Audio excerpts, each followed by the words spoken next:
Manipuri film gilamda miyamna thoidokna sakhanglaba Leikhidraba O.Sanou gi 18 suba death anniversary thouram Leikhidraba gi photo da film gilamda masak nairaba kayana leisukatuna pangthokhre maitramda leiba AK farmhouse da pangthokhiba thouram aduda filmmaker Surya Kumar Laimayum acclaimed filmmaker National Award winner Rami Maitei filmmaker KS Home Sorry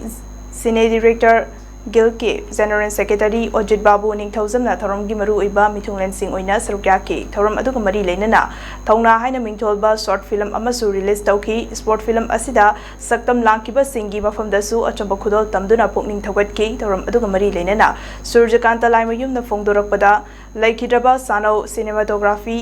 editor amadi director oiduna kathokpaga loinana Manipuri film gidamak hotnaramba misak amani mahakna Manipuri film gidamak kathoklamba kaya ado hauziki haurakliba singna matau tamba changi hairaduna film gilamda nauna khongdarakpada Sanou hoigumba kayagi history neinaba tangai fade haiki amaromda luhongba kapa luhongbagi editing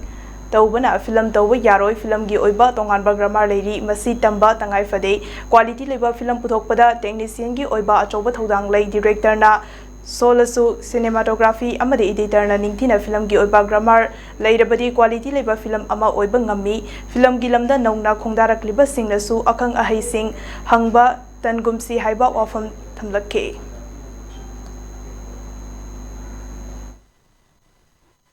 Moigi kathumba moina honazaramba si abjiki miru onjileda mogi matu mogi street naina bam toi mogi matu tambam toi heta longba ma kapaga longbugi din ama tawraga film torani ena tabtar gadi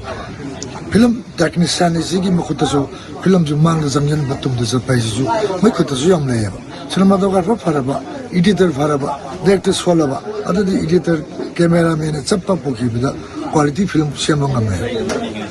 ado cameraman patra editor patra